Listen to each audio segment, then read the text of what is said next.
Hello dear students, school to you YouTube channel में आपका स्वागत है। खैर मकदम है और वेलकम है। डियर स्टूडेंट्स, आज के इस वीडियो में हम स्टैंडर्ड 10th मराठी हिंदी लोकवाणी का पाठ क्रमांक 5 अनोखे राष्ट्रपति पढ़ने वाले हैं, जिनकी लेखिका है महादेवी वर्मा। जो लेडीज है वो राजेंद्र बाबू के बारे में क्या लिखती है। राजेंद्र बाबू को मैंने पहले पहले एक सर्वथा गद्यात्मक वातावरण में ही देखा था, परंतु उस गद्य ने कितने भावात्मक क्षणों की अटूट माला गूंथी है ये बताना कठिन है। लेखिका कह रही है कि मैंने पहले सर्वथा, सबसे पहले और हमेशा उनको जब भी देखा गद्यात्मक वातावरण में ही देखा।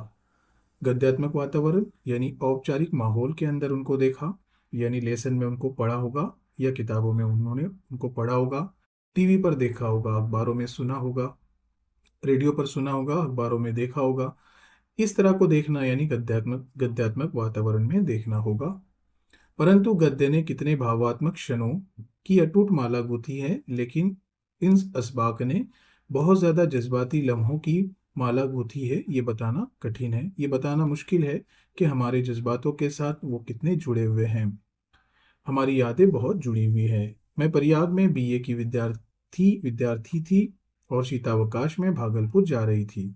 आपकी जो लेखिका है महादेवी वर्मा, वो प्रयाग में बीए यानी बैचलर ऑफ आर्ट्स की स्टूडेंट्स थी, विद्यार्थी यानी स्टूडेंट थी, और शीतावकाश यानी सर्दियों के मौसम में वो भागलपुर अपने गांव जा रही थी। पटना में भाई के मिलने की बात थी, अतः स्टेशन पर प्रतीक्षा कुछ घंटे व्यतीत करने पड़े। अब तय हुआ था कि पटना में जब भी पहुंचेंगी तो भाई उनका जो होगा वहां पर मिलने आएगा, इसलिए स्टेशन पर उनके इंतजार में, प्रतीक्षा यानी इंतजार में, कुछ घंटे व्यतीत करने पड़े यानी गुजारने पड़े। अब अगला पैराग्राफ। कुछ स्टेशन के एक और 3 पैर वाली बेंच पर देहातियों की वेशभूषा में कुछ नागरिकों से घिरे सज्जन जो विराजमान थे। अब जब ये स्टेशन पहुंची पटना पर, वहां पर 3 पैर वाली एक बेंच लगी हुई थी स्टेशन पर, और वहां पर देहातियों की वेशभूषा यानी देहातियों के लिबास में, और उनके आसपास कुछ नागरिक यानी लोग घिरे हुए थे। जो सज्जन थे वो विराजमान थे, सज्जन यानी जेंटलमैन, विराजमान यानी बैठे हुए थे, तशरीफ फरमा थे, देहातियों के लिबास में बैठे हुए थे, है ना। वहां पर स्टेशन पर 3 पैर वाली बेंच पर उनकी और मेरी विहंगम दृष्टि जाकर लौट आई। जब मैंने उनको देखा तो मेरी अचानक पड़ने वाली नजर वहां से लौट आई। जैसे नॉर्मल नजर होती है उसे कहा गया कि अचानक दृष्टि मेरी गई और लौट आ गई, भाई नॉर्मल आदमी कोई होगा। वास्तव में भाई से ये जानने के उपरांत उक्त सज्जन ही राजेंद्र बाबू हैं। हकीकत में जब मुझे भाई से पता चला, उपरांत यानी के बाद, भाई से जानने के बाद पता चला कि उक्त यानी वो सज्जन, वो जो जेंटलमैन है वही राजेंद्र बाबू है, यानी वही हमारे राष्ट्रपति है। मुझे अभिवादन का ध्यान आया। अभिवादन यानी सलाम करना। तब मुझे पता चला कि अरे हाँ, हमें तो सलाम करना चाहिए। पहली दृष्टि में ही जो आकृति स्मृति में अंकित हो गई थी, उसमें इतने वर्षों ने न कोई रेखा जोड़ी है और न कोई नया रंग भरा है। जब मैंने राजेंद्र बाबू को गद्यात्मक रूप के अंदर देखा था और जिस तरह से मेरी स्मृति में यानी यादों में उनकी आकृति यानी शक्ल अंकित हो गई है थी, यानी छप गई थी, अब इतने सालों के बाद देखने के बाद भी, वर्षों इन्हीं सालों के बाद भी, उस आकृति के अंदर, उस शक्ल के अंदर ना एक रेखा जुड़ी है और ना रंग भरा है। जैसे राजेंद्र बाबू को मैंने पढ़ा था, सुना था, अखबारों में देखा था, आज भी राजेंद्र बाबू कई वर्षों के बाद वैसे के वैसे है। और ये हैरानी वाली बात है, क्योंकि राष्ट्रपति है, इनका तो हर दिन बदलते रहता है, लेकिन ये आज भी वैसे के वैसे हैं। ओके, आगे। सत्य में से जैसे कुछ घटाना या जोड़ना संभव नहीं रहता, वैसे ही सच्चे व्यक्तित्व में भी कुछ जोड़ना घटाना संभव नहीं है। इस लाइन में दो जो लफ्ज आपको ध्यान देना है, व्यक्तित्व को किस तरह से लिखा गया है ये भी ध्यान रखना है, और व्यक्तित्व के मानी याद रखना है आपको, शख्सियत, शख्सियत, पर्सनैलिटी। संभव के मानी होते हैं मुमकिन। अब ये कह रही है हमारी लेखिका महादेवी वर्मा जी, वो कह रहे हैं कि जिस तरह से सच, सत्य यानी सच में कुछ घटाना और कुछ बढ़ाना दोनों चीजें मुमकिन नहीं रहती है, उसी तरह से एक सच्चे शख्सियत वाले इंसान के अंदर कुछ जोड़ना और घटाना भी क्या है, मुमकिन नहीं होता है। जो सच्चे लोग होते हैं वो हमेशा सच होते हैं, सच्चाई के अंदर हम कुछ मिलावट नहीं कर सकते हैं। उसी तरह से सच्चे शख्सियत के अंदर भी हम कुछ मिला नहीं सकते, घटा नहीं सकते, ऐसे हमारी लेखिका कह रही है। काले घने पर छोटे, ओहो, ये जो पैराग्राफ है ना जनाब, बहुत इंपॉर्टेंट है, ये बहुत बार पूछा हुआ है, इस बात का आप ख्याल रखेंगे। अच्छा, मुझे एक बात और याद आई है कि जिस तरह से मैं हिंदी के हर सबक का एक्सप्लेनेशन, नज़मों का खुलासा, सवाल जवाब मेरे यूट्यूब पर मौजूद है, उसी तरह से 10वीं का तो पूरा सिलेबस आपको टीचर की भी ज़रूरत नहीं है, ऐसा सिलेबस मैंने डाल के रखा है। आपको क्या करना है, देखिए गूगल में जब आप जाएंगे ना, मैं बता रहा हूँ कि मराठी का सिलेबस आप कैसे हासिल कर सकते हैं। आप जब गूगल में जाएंगे, आपको टाइप करना है स्कूल, सबसे पहले स्कूल टाइप करना है, फिर आपको टाइप करना है टू। टू इस तरह से टाइप करेंगे, देखिए डिजिट के अंदर, और फिर YOU और dot blog spot dot com, इस तरह से आप डालेंगे और सर्च पर क्लिक करेंगे। इस तरह का इंटरफेस आपके सामने आएगा। देखो यहाँ पर इस तरह का स्कूल टू यू लिखा हुआ है, ठीक है ना, और डॉट कॉम होना चाहिए। जैसे ही हम गए तो ये मेरे वेबसाइट पर आप चले जाएंगे, इस तरह का इंटरफेस आपको दिखेगा कि लेफ्ट साइड में मेरे ये सोशल मीडिया है, ये ज्वाइन कर सकते हैं, व्हाट्सअप चैनल है जिसमें आपको अपडेट दी जाती है, यूट्यूब की लिंक है, इंस्टाग्राम है, टेलीग्राम और फेसबुक है। ओके, अब आपको क्या करना है, थोड़ा सा स्क्रॉल डाउन करना है और देखिए लेफ्ट साइड में यहाँ पर 10th मराठी कंप्लीट सिलेबस लिखा हुआ है, इस पर आपको क्लिक करना है। जैसे ही आप क्लिक करेंगे तो यहाँ पर आपको इस तरह का इमेज नजर आएगा, तमाम असबाक, तमाम नस्बों का खुलासा, सरल अर्थ। ओके, यहाँ पर आपको दिया जो कुछ एग्जाम में आता है सब यहाँ पर दिया हुआ है। भाई इस तरह का मैंने एक बॉक्स बनाया हुआ हूँ, ठीक है, 1 2 3 ऐसे 14 सबक है ना, देखिए यहाँ पर पूरे 14 सबक आपको दिखेंगे, 14 सबक और नज़में जितना मराठी में आपको दिया हुआ है। यहाँ पर आपको दिया हुआ है जैसे मकबरा माझा मनातला, इसकी तशरीह और खुलासा, मान लो आप अब्सेंट थे उस दिन, टीचर ने समझाया और आपको पता नहीं है, तो इस वीडियो को आप जैसे ही क्लिक करेंगे ना, तो मकबरा माझा मनातला की तशरीह और खुलासा एक्सप्लेनेशन का वीडियो ओपन हो जाएगा। आपको सवाल जवाब चाहिए, यहाँ से सवाल जवाब मिल जाएंगे, और फिर अल्फाज मानी का PDF यहाँ पर ओपन हो जाएगा, इस सबक से रिलेटेड जितने अल्फाज मानी है यहाँ पर। यहाँ पर एक बात आपको मैं बता दूं कि कुछ वीडियोस यहाँ पर आपके लिए इनेबल नहीं है, वो इसलिए इनेबल नहीं है कि आप हमारे यूट्यूब चैनल के मेंबर्स नहीं हैं। अब जैसे ही मेंबरशिप लेते हैं, ये तमाम जो स्टार्स और जो वीडियो अवेलेबल नहीं है वो आपको अवेलेबल हो जाएगी। बहुत कम फीस है मंथली, आप 2 महीने के अंदर पढ़ाई करके, कुछ 150 रुपीज़ है, 2 महीने के अंदर पढ़ाई करके वापस से अनसब्सक्राइब कर सकते हैं। ये सब वीडियो आपको अवेलेबल हो जाएंगे। उसके अलावा अगर आप मेंबरशिप लेते हो तो स्क्रीनशॉट हमारे व्हाट्सएप पर सेंड कीजिए, आपको एक ग्रुप में ऐड किया जाएगा जिसमें कॉल फैसिलिटी आपको अवेलेबल की जाएंगी। अगर कुछ प्रॉब्लम आता है तो आप कॉल कीजिए और मैं आपको डायरेक्ट सजेस्ट करूंगा, गाइडेंस करूंगा मराठी हिंदी के बारे में। इसके अलावा आपको क्या मिलेगा मेंबरशिप में, आपको पेपर सॉल्यूशन मिलेंगे 10 साल के, PDF पेपर मिलेंगे 10 साल के, ग्रामर्स पूरा रहेगा और लाइव लेक्चर आपको फ्री रहेंगे मेंबरशिप के मिलने के बाद, करने के बाद। ओके, ठीक है, मैं आपको बता दिया हूँ, यहाँ पर पूरा मराठी का A to Z पूरा सिलेबस दिया हुआ है, 10 साल के पेपर दिए हुए हैं, हिंदी के 10 साल के पेपर, उसके एक्सप्लेनेशन दिया हुआ है, नज़मों का भावार्थ दिया हुआ है, वगैरह वगैरह, ये सब आपको अवेलेबल होगा आप जैसी हमारी मेंबरशिप परचेस करते हैं, मंथली 150 रुपीज़ या 170 रुपीज़ समथिंग है। ओके, खैर हम हमारे मुद्दे पर आते हैं। यहाँ से हम पढ़ रहे थे, काले घने पर छोटे कटे हुए बाल, चौड़ा मुख चौड़ा माथा, घनी भुकोटियों के नीचे बड़ी आंखें, मुख के अनुपात में कुछ भारी नाक। अच्छा, अब यहाँ पर जो लेखिका है वो हुलिया बयान कर रही है राजेंद्र बाबू का। वो कह रही है कि उनके जो घने बाल थे और छोटे थे, काले और छोटे घने बाल थे, उनका जो मुख था, वो चेहरा था, वो कैसा था, चौड़ा था, चौड़ा माथा, उनकी पेशानी कैसी थी, माथा यानी पेशानी चौड़ा था, घनी भुकुटियों के नीचे बड़ी आंखें, और उनकी जो भवें हैं, भुकुटियां हैं, देखो भुकुटियां कैसे लिखा हुआ है, देख लो, आपको ये आता है। 1 नंबर के लिए 4 लफ्ज दिए हुए रहेंगे, उसमें से 3 गलत रहेंगे, एक सही रहेगा, उसमें से जो सही रहेगा वो आपको चूज करके अपने पेपर में लिखना होगा। तो भ्रुकुटियों के नीचे बड़ी आंखें, भौवे के नीचे उनकी बड़ी बड़ी आंखें थी, मुख्य अनुपात में कुछ भारी नाक, और बीच में जो चेहरे के दरमियान में है वो क्या है, भारी नाक है यानी मोटी नाक है, कुछ गोलाई लिए हुए चौड़ी ठुड्डी, गोलाई के साथ उनकी ठुड्डी है, जो हमारे लिप्स के नीचे होती है, दाढ़ी जहाँ आती है उसे कहते हैं ठुड्डी, कुछ मोटे पर सुडौल ओंठ, उनके ओटे जो ओंठ थे वो सुडौल थे और मोटे भी थे, श्यामल झाई देता हुआ गेहुआ रंग था, और उनका जो वर्ण था, वर्ण कहाँ है इसमें आया, हाँ, वर्ण यानी कलर, याद रखना, वर्ण यानी कलर, स्किन कलर कैसा था, गेहुआ था यानी ब्राउन कलर का था, न वो काले थे न गोरे थे। बड़ी बड़ी ग्रामीणों जैसी मूछें थी। ग्रामीण यानी देहाती लोग जैसे बड़ी बड़ी मूछें रखते हैं, वैसे उनकी मूछें थी, जो ऊपर के ओठों को ही नहीं ढक लेती थी, नीचे के ओठ पर भी रोमिला आवरण डाले हुए थी। यहाँ तक कि ऊपर ओठ को तो वो ढाक रही थी, लेकिन इतनी बड़ी थी कि नीचे के भी ओठ भी उससे ढक जा रहे थे। देहातियों की मूछें ऐसे ही होती है। हाथ पैर शरीर सब में लंबाई को ऐसे विशेषता थी जो दृष्टि को अनायास आकर्षित कर लेती थी। और उनका जो हाथ पैर और जिस्म की लंबाई ऊंचाई वगैरह थी, ऐसा था जैसे हमारी नजरों को वो अट्रैक्ट कर लेती थी, आकर्षित कर लेती थी। आकर्षित याद रखो, अट्रैक्ट करना। आगे बढ़ते हैं हम। इसमें एक चीज की कमी हो रही है वीडियो में, ये बात रखना कि आपको रीडिंग में नहीं करवा रहा हूँ, मैं सिर्फ समझा रहा हूँ। रीडिंग करना है आपको, फास्ट सीखना है। जब तक आप 10 मरतबा 5 मरतबा रीडिंग नहीं करेंगे, आपकी स्पीड जो होगी वो रीडिंग में मजबूत नहीं होगी। जिसकी स्पीड ज़्यादा रहेगी रीडिंग की, वो लोग उतनी जल्दी सवाल के जवाब ढूंढ पाएंगे। इसलिए मैं रीडिंग पर फोकस नहीं कर रहा हूँ, रीडिंग आपको पर्सनली करना हो। मैं वर्ड्स मीनिंग और उसका एक्सप्लेनेशन पर फोकस कर रहा हूँ। एक मरतबा आप समझ जाएंगे तो आपके लिए आसान हो जाएगा। Okay, next paragraph. उनकी वेशभूषा की ग्रामीणता तो और भी दृष्टि को उलझा लेती थी। खादी की मोटी धोती ऐसा फेटा देकर बांधी गई थी कि एक दाहिने पैर पर घुटना छूती। अब यहाँ से लिबास के बारे में वो बता रहे हैं।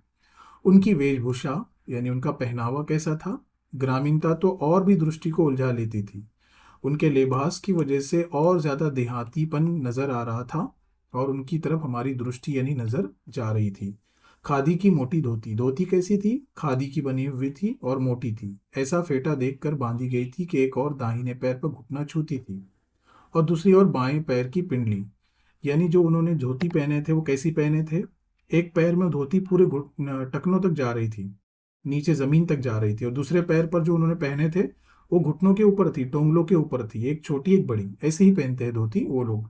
मोटे खुरदुरे काले बंद गले के कोट में ऊपर का भाग बटन टूट जाने के कारण खुला था।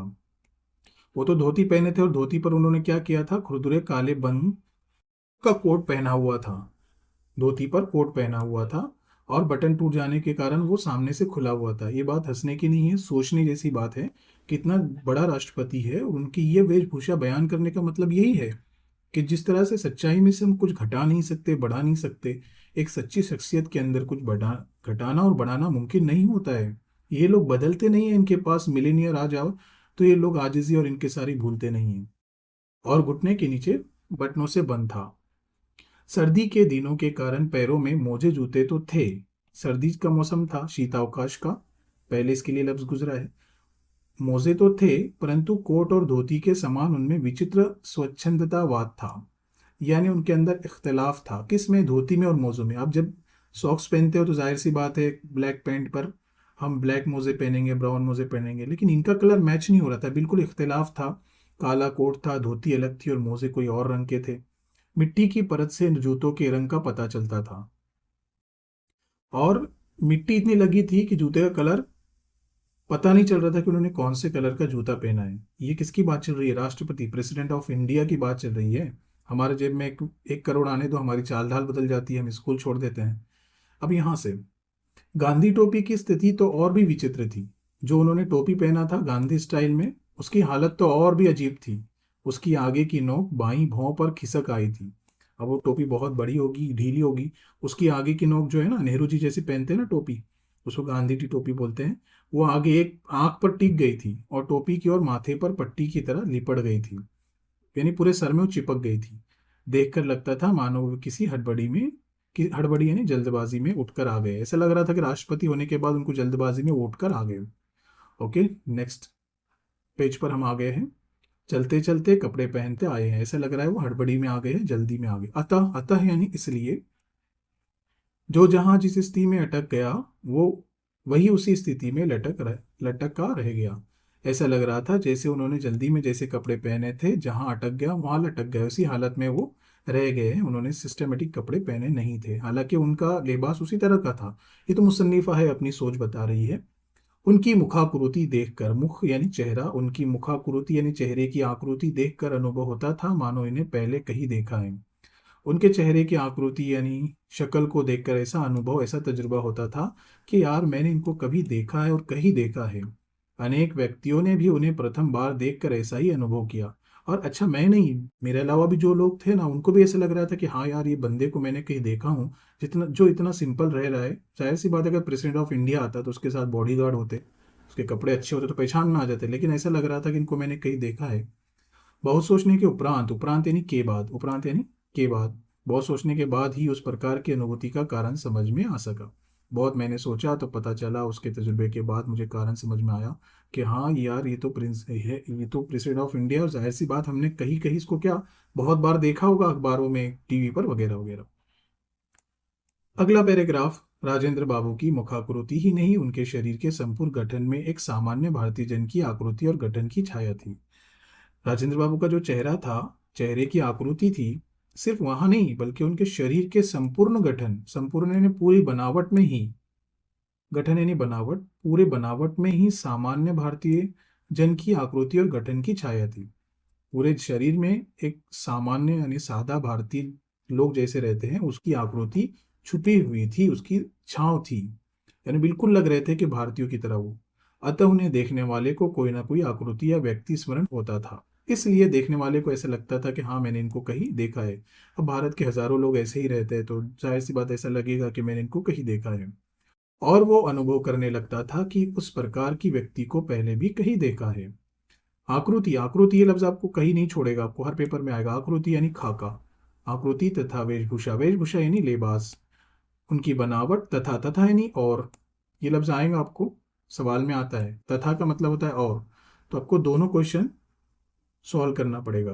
अगर तथा की अगर जगह पर कीवा या फिर या आ गया या अथवा आ गया, तो फिर आपको दोनों में से एक करना पड़ेगा। तथा यानी और, उनकी बनावट और उनकी लिबास के समान ही वे अपने स्वभाव और रहन सहन में सामान्य भारतीय भारतीय कृषक का ही प्रतिनिधित्व करते थे।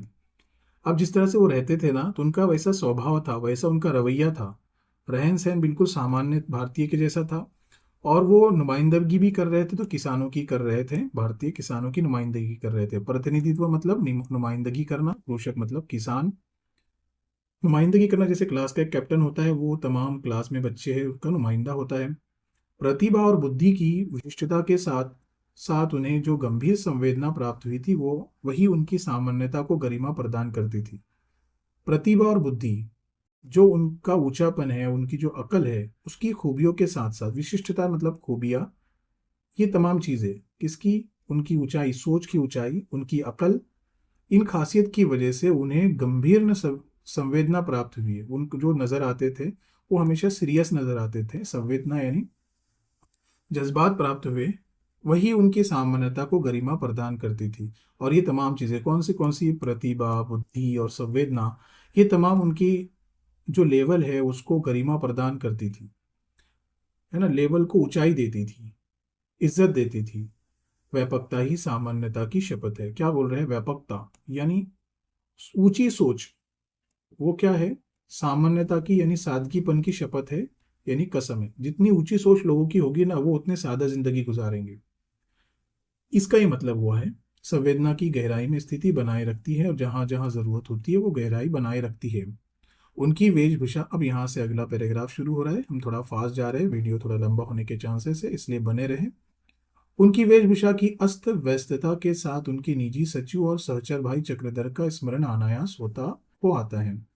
जब भी उनकी वेशभूषा यानी लिबास की इस तरह अस्त व्यस्तता यानी बदहाली देखी जाती है, तो उनके साथ उनके जो सचिव थे, उनके सचिव यानी उनके जो मैनेजर थे, सेक्रेटरी थे, उनके साथ साथ सहचर भाई भी थे, उनका नाम था चक्रधर जी, उनकी मुझे याद आती है। स्मरण यानी याद आती है, अनायास हो जाता है, उनकी यादें मेरे सामने आ जाती है इनकी कपड़ों की हालत को देखकर। जब मोजों में से पांचों उंगलियां बाहर निकलने लगती, जब जूते के तले पैर के तलवों के गवाक्ष बनने लगते हैं, जब धोती कुर्ते को आदि का खद्दर अपने मूल ताने बाने बदलने लगता है, जब चक्रधर इस पुरातन सज्जा को अपने लिए सहज लेते थे। इसलिए याद आता था उनको चक्रधर जी कि जब राजेंद्र बाबू के जूते, उनकी हालत ऐसी होती थी कि उनके जूतों में गवाक्ष बनने लगते थे, यानी कमरे बन जाते थे। जब जूना पुराना जूता होता है ना, तो नीचे गवाक्ष कमरे जैसे बन जाते हैं, फट जाता है। और मोजों में से जब पांचों उंगलियां झांकने लगती थी, तब दो चीजें हो गई, मोजों में से जब पांचों उंगलियां झांकने लगती थी, जूते जब गवाक्ष बना देते थे, और जब धोती कुर्ते कोट आदि जो खद्दर अपने मूल ताने बाने बदल देते थे, कोई ऊंचा हो जाता, कोई छोटा हो जाता, कोई फट जाता, इसके बाद, इनके पहनने के बाद बाद में इसी हालत में उसको क्या करते थे, अपन इख्तियार कर लेते थे चक्रधर जी। यानी राजेंद्र बाबू के पहनने के बाद जब इनकी हालत हो जाती, जब हम फेंक देते हैं, फेंकने की बजाय चक्रधर उनको क्या करते थे, अपना लिबास बना लेते थे, अपने लिए सहेज लेते थे। उन्होंने वर्षों तक इसी प्रकार राजेंद्र बाबू के पुराने परिधान और अपने आप को प्रसादित कर कृतार्थता का अनुभव किया था। बहुत सालों तक प्रेसिडेंट ऑफ इंडिया बनने के बाद भी उनके जो भाई थे, सहचर भी थे चक्रधर जी, उन्होंने बहुत सालों तक उनके पुराने कपड़े परिधान किए, किसके, राजेंद्र बाबू के, और उसी से अपने आप को सजाते थे और उन्हीं तरह अनुभव करते थे। मैंने ऐसे गुरु शिष्य या स्वामी सेवक अब तक नहीं देखे। आपकी जो लेखिका है वो कह रही है कि मैंने आज तक ऐसे न गुरु देखे हैं, न शिष्य देखे, न उस्ताद देखे, न तालिब इल्म देखे। वाकई में इतनी जो सादगी है गुरु और उस्ताद के अंदर, हालांकि वो उनके भाई थे। स्वामी सेवक भी नहीं देखे अब तक ऐसे, ऐसा उनका कहना है। अगला पैराग्राफ, राजेंद्र बाबू के निकट संपर्क में आने का अवसर मुझे सन 1937 में मिला, जब वे कांग्रेस के अध्यक्ष के रूप में महिला विद्यापीठ महाविद्यालय के भवन का शिलान्यास करने प्रयाग आए। अब राजेंद्र बाबू से सबसे पहले संपर्क में आए आपकी जो लेखिका, उनको मौका मिला, मिलने का अवसर यानी मौका, वो 1937 में मिला, जब वो कांग्रेस के अध्यक्ष थे। कौन? अपने राजेंद्र बाबू। और वो कहाँ आए थे? वुमेन यूनिवर्सिटी के अंदर, कॉलेज के अंदर आए थे। उसका शिलान्यास करने आए थे ना, इनॉग्रेशन करने आए थे, शुरुआत करने के लिए आए थे, उद्घाटन करने के लिए आए थे। कहाँ पर? प्रयाग में, 1937 में। तब आपकी जो मुसन्निफा है वो इनसे मिली थी। उनसे ज्ञात हुआ कि उनके संयुक्त परिवार में 15-16 पौत्रियां हैं जिनकी पढ़ाई की व्यवस्था नहीं हो पाई है। जब उनसे वो मिले थे राजेंद्र बाबू से, आपकी मुसन्निफा, तब इनको इल्म हुआ, ज्ञात हुआ यानी इल्म हुआ कि इनके जो मिला जुला परिवार है उसमें 15-16 उनकी पोतियां हैं। किसकी? राजेंद्र बाबू की 15-16 पोतियां थी उनके परिवार में। और सोचो, प्रेसिडेंट ऑफ इंडिया होने के बावजूद भी उनका वो व्यवस्था नहीं कर पाए या नहीं किए। किसकी? पढ़ाई की। मैं यदि अपने छात्रावास में रखकर उन्हें विद्यापीठ की परीक्षाओं में बैठा सकूं तो उन्हें कुछ विद्या प्राप्त हो सकेगी। फिर इन्होंने सोचा कि यार, अगर मैं इनके छात्रावास यानी हॉस्टल जहाँ पर लड़कियां रहती हैं उसको कहा गया है छात्रावास, जहाँ स्टूडेंट्स रहते हैं, हॉस्टल में रखकर क्या करूंगी, उन्हें फिर मैं अपने विद्यापीठ यानी कॉलेज के, यूनिवर्सिटी की परीक्षाओं में, एग्जाम में बैठा सकूं। फिर उनको क्या होगी? विद्या प्राप्त हो सकेंगी। यानी विद्या यानी नौ, विद्या यानी यार इल्म, इल्म, विद्या यानी इल्म, तालीम प्राप्त होगी। ओके। अब आगे, पहले बड़ी फिर छोटी फिर उनसे छोटी के क्रम से बालिकाएं मेरे संरक्षण में आ गई। फिर जब उन्होंने बात किया तो धीरे धीरे पहले छोटी, फिर उनसे छोटी, फिर इस तरह की तरतीब में, क्रम यानी तरतीब में, वो सब बच्चियां, बालिकाएं यानी बच्चियां मेरे मुहाफिजत में आ गई, मेरे हिफाजत में आ गई। यानी राजेंद्र बाबू ने कहा कि ठीक है, इस पोतियों को आप पढ़ने लेके जाओ, फिर इसको लेके जाओ, फिर इसको लेके जाओ। तमाम बालिकाएं, बच्चियां फिर आपकी मुसन्निफा के अंडर में पढ़ने लगी। संरक्षण यानी हिफाजत। उन्हें देखने प्रयाय उनकी दादी और कभी कभी दादा भी प्रयाग आते रहे हैं, है ना। उन उन बालिकाओं को देखने के लिए कभी दादी भी आते थे और कभी दादा भी आते थे। अभी दादा दादी कौन है? दादा बोले तो खुद हमारे राष्ट्रपति राजेंद्र बाबू जी और उनकी पत्नी उनको देखने के लिए प्रयाग आते थे कभी कभी। प्रयाग एक शहर का नाम है। तभी राजेंद्र बाबू की सहधर्मिणी के निकट संपर्क में आने का अवसर मिला। और जब वो देखने के लिए आते थे तभी राजेंद्र बाबू की जो सहधर्मिणी है, सहधर्मिणी यानी वाइफ, पत्नी, के करीब आने का, उनसे संपर्क करने का, कांटेक्ट करने का मुझे मौका मिला। अवसर यानी मौका। वे सच्चे अर्थ में धरती की पुत्री थी। वो सही मानों में इस जमीन की लड़की थी। उनकी सादगी की वजह से उन्होंने ऐसा कहा। वे साध्वी, वो बिल्कुल साध्वी थी, यानी बिल्कुल स्पिरिचुअल थी, सरल, बिल्कुल सादा, क्षमामयी यानी माफ करने वाली, सबके प्रति ममतालु, और उनके दिल में क्या थी? ममता थी। और असंख्य संबंधों की सूत्रधारिणी थी। और लातादाद रिश्तों को जोड़ने वाली वो सूत्रधारिणी थी, जोड़ने वाली थी। सूत्रधारिणी मतलब जोड़ने वाली। क्यों ऐसा कहा गया? जाहिर सी बात है, 15-16 जब उनको पोत्रियां थी तो कितने सारे रिश्ते बने होंगे, और ये इनका धागा थे, इनके दादाजी और उनकी पत्नी। इसलिए उन्होंने कहा कि लातादाद रिश्तों को जोड़ने वाली वो सूत्रधारिणी थी, यानी जोड़ने वाली थी। ससुराल में उन्हें बालिका वधू के रूप में पदार्पण किया था। जब भी वो ससुराल में आई थी शादी करके, जब वो नन्ही बच्ची थी, यानी वो मैच्योर नहीं हुई होगी, सॉरी मैच्योर बोलेंगे तो अभी 18 साल में बोला जाता है शादी करने के लिए, तो लेकिन बच्चे, बालिका वधू नहीं, बच्चा शादी, के रूप में उन्होंने क्या किया था, अपने ससुराल में वो पाए थे। जमींदार परिवार की परंपरा के अनुसार उन्हें घंटों से नीचे नीचा करके एक आसन बैठना पड़ता था। अब जब वो शादी करके आई तो पहले तो बच्ची थी, और फिर जमींदार परिवार की एक परंपरा थी, यानी रिवाज था, परंपरा यानी रिवाज था वहाँ के परिवार का, कि जो लड़कियां आएंगी वो एक आसन में बैठकर अपने पर्दा सामने लेकर, घूंघट सामने लेकर उनको बैठना पड़ता था। अक्सर रिवाज परिवारों में है कि जब हम सामने जाए तो क्या है, आप झुके हुए होना चाहिए और आपके नज़र के सामने आपकी कपड़ा झका हुआ रहना चाहिए, घर में भी। तो वो सब ये करते थे, एक आसन में बैठते थे, यानी एक जानू बैठते थे। परिणामत नतीजा क्या हुआ, परिणामत यानी नतीजा, उनकी रीढ़ की हड्डी इस प्रकार झुक गई कि युवती होकर भी वे सीधी खड़ी नहीं हो पाती थी। इतना हो गया कि वो अब जवान होने के बावजूद भी, है ना, बूढ़ा नहीं, जवान, युवती यानी जवान, जवान होने की, जवान लड़की होने के बावजूद भी वो सीधी खड़ी नहीं हो पाती थी, कमर की हड्डी उनकी झुक गई थी। बालिकाओं के संबंध में राजेंद्र बाबू का स्पष्ट निर्देश था कि वे सामान्य बालिकाओं के समान बहुत सादगी और संयम से रहें। उनकी जो 15 16 पौत्रियां थी ना, बालिकाएं थी, उनको स्पष्ट निर्देश था, बिल्कुल क्लियर इंस्ट्रक्शन थी। क्या थी, कि जिस तरह से दूसरी बालिकाएं सामान्य लड़कियां रहती है उसी तरह से आपको सादगी से और सब्र के साथ रहना है। ऐसा नहीं कि मेरे दादा राष्ट्रपति है और मैं कुछ भी करूंगी, ऐसा उनको नहीं कहा गया था। क्लियर इंस्ट्रक्शन थी, जिस तरह से आम लड़कियां रहती है उसी तरह आपको रहना है।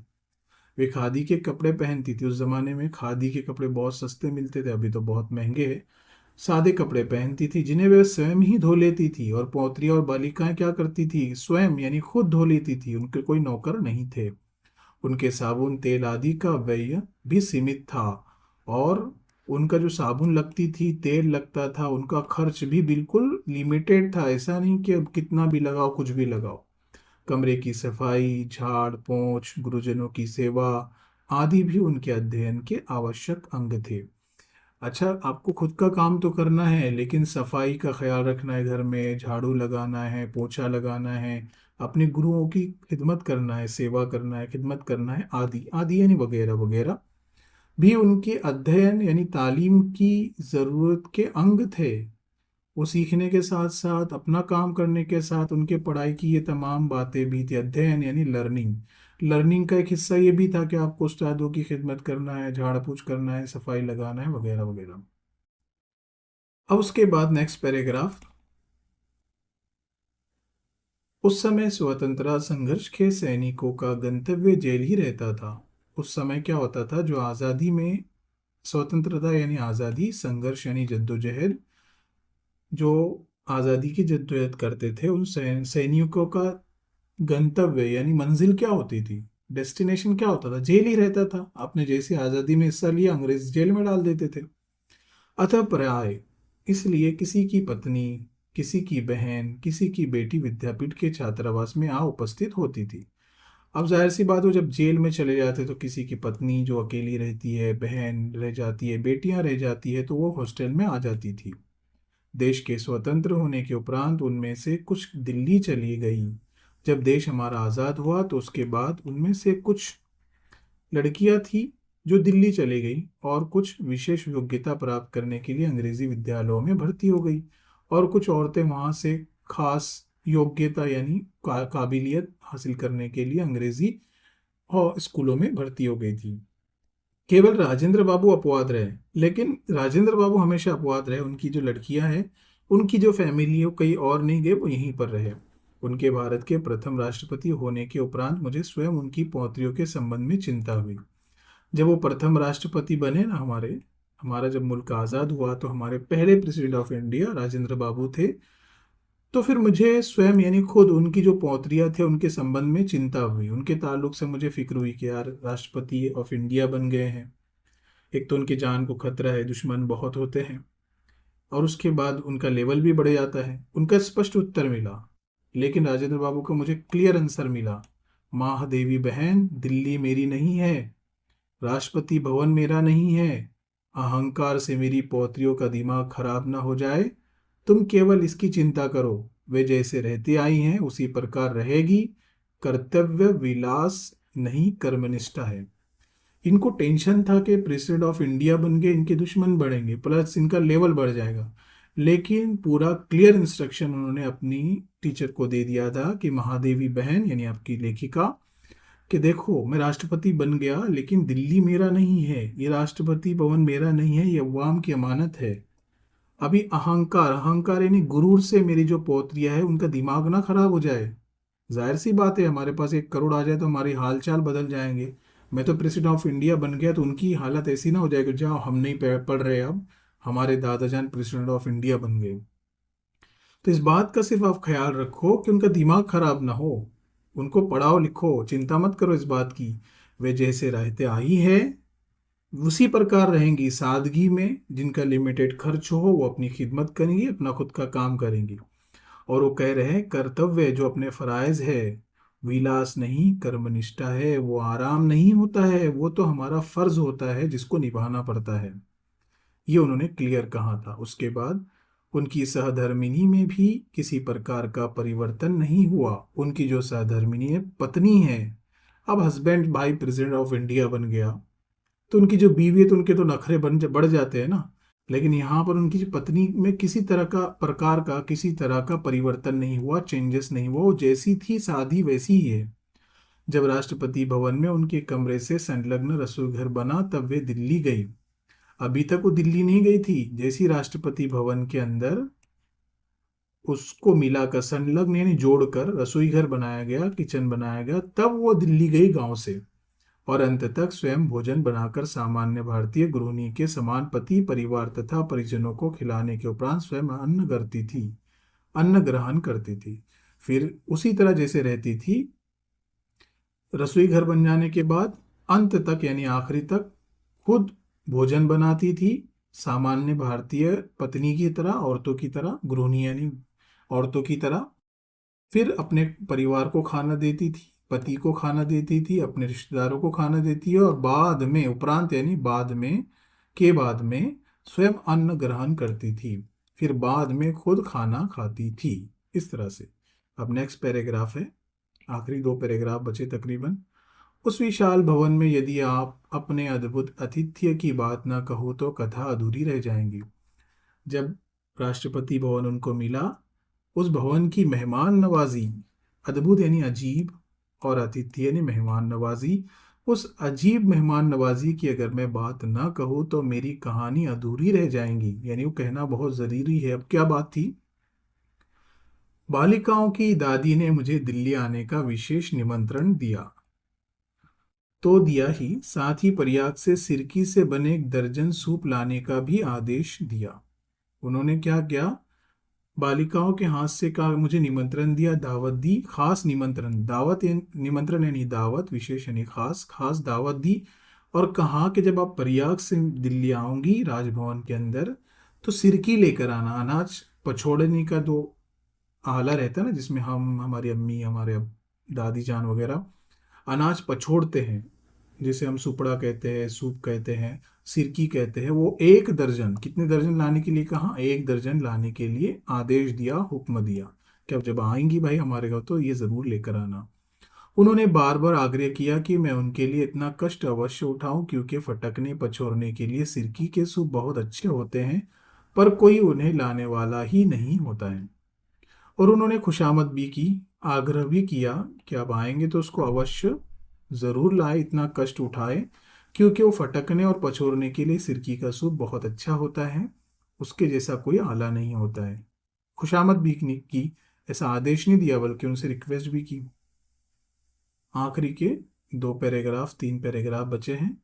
प्रथम श्रेणी के डिब्बे में 12 सूपों के टांगने पर जो दृश्य उपस्थित हुआ उससे भी अधिक विचित्र दृश्य तब प्रत्यक्ष हुआ जब राष्ट्रपति भवन से आई बड़ी कार पर ये उपहार लादा गया। अब सोचो, राष्ट्रपति भवन है ना, प्रेसिडेंट ऑफ इंडिया का घर है, प्रथम श्रेणी के डब्बे में यानी फर्स्ट क्लास के डब्बे में आपकी मुसन्निफा जा रही थी, और फर्स्ट क्लास के डब्बे में क्या थे? 12 सुपड़े थे। तो लोग हैरत से देखेंगे ना। उससे जो नज़ारा उपस्थित हो रहा था, दृश्य यानी नज़ारा वो बन रहा था, उससे भी अधिक विचित्र दृश्य तब प्रत्यक्ष हुआ। इस नज़ारे के अलावा बहुत अजीब नज़ारा तब डायरेक्ट हुआ, पेश आया जब राष्ट्रपति भवन से आई बड़ी कार पर ये उपहार लादा गया। राष्ट्रपति भवन से कार लेने के लिए मुझे जो आई थी ना, उस पर ये 12 सूप मैंने लाद दिए। तो ये नज़ारा बिल्कुल अजीब दिख रहा था कि भाई 5 स्टार होटल जाना है, राष्ट्रपति भवन जाना है, और उस पर ये क्या है, लोकल सूप दिखाई दे रहे हैं। राष्ट्रपति भवन के हर द्वार पर सलाम ठोकने वाले सिपाहियों की आंखें विस्मय से खुली रह गई। हर द्वार पर सलाम ठोके जा रहे हैं, लेकिन वो आंखें बिल्कुल विस्मय से यानी हैरत से उनकी आंखें खुली रह जा रही है कि गाड़ी इतनी महंगी और उस पर ये 12 क्या है, देहातों जैसे लेकर आ रहे हैं। ऐसी भेंट लेकर कोई अतिथि न कभी वहां पहुंचा था न पहुंचेगा। ऐसा गिफ्ट लेकर, भेंट यानी गिफ्ट लेकर, न मेहमान वहां पर कभी पहुंचा है न पहुंचेगा इस तरह का गिफ्ट लेकर। पर भवन की तत्कालीन स्वामिनी ने मुझे अंक में भर लिया। अंक में भर लेना यानी गले लगा लेना, गोद ले लेना।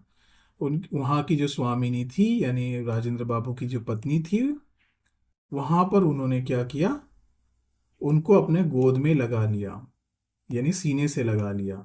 राजेंद्र बाबू तथा उनकी सहधर्मिणी सप्ताह में एक दिन अन्न नहीं ग्रहण करते थे।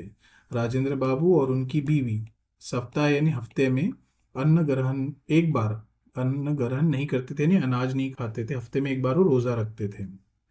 संयोग से मैं उनके उपवास के दिन ही पहुंची, और इत्तेफाक ऐसा हुआ कि मैं उसी दिन, जिस दिन उनका उपवास होता था, रोजा होता था, उसी दिन पहुंची। अतः उनकी यह जिज्ञासा स्वाभाविक थी कि मैं कैसा भोजन पसंद करूंगी।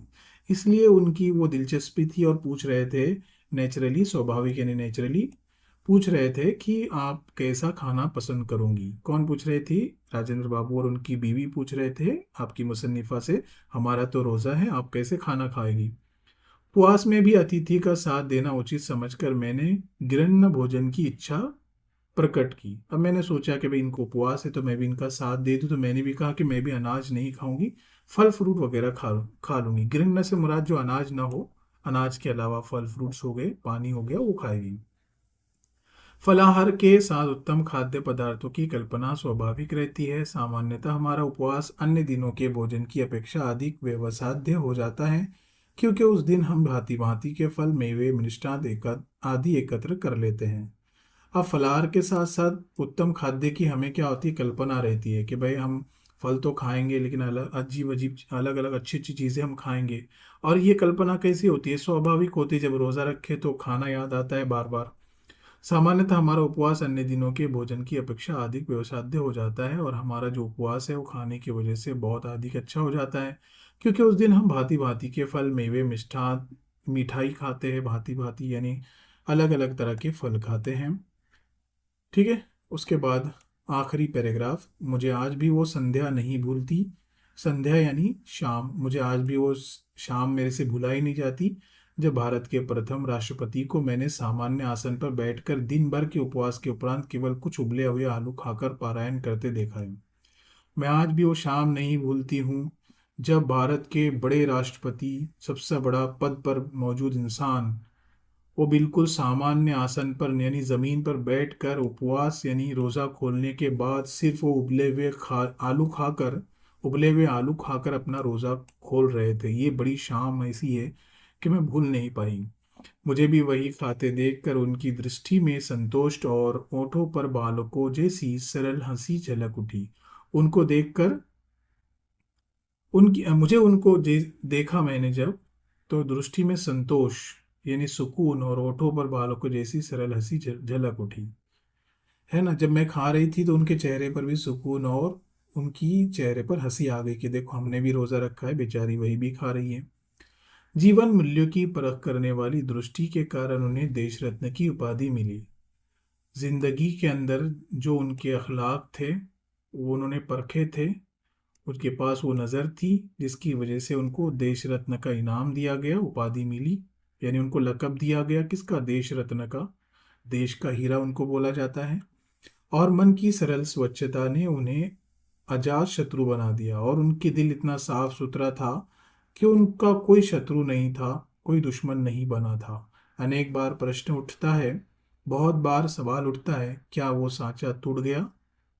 क्या वो बनावट टूट गई जिसमें ऐसे कठिन कोमल चरित्र ढलते थे, जिसमें इतने मुश्किल और इतने प्यारे अखलाक बनाए जाते थे, क्या वो साँचा टूट गया, ये उनके मन में आता था। संस्मरण राजेंद्र बाबू से, इस यहाँ की यादों से वो सबक हमारा लिया गया है।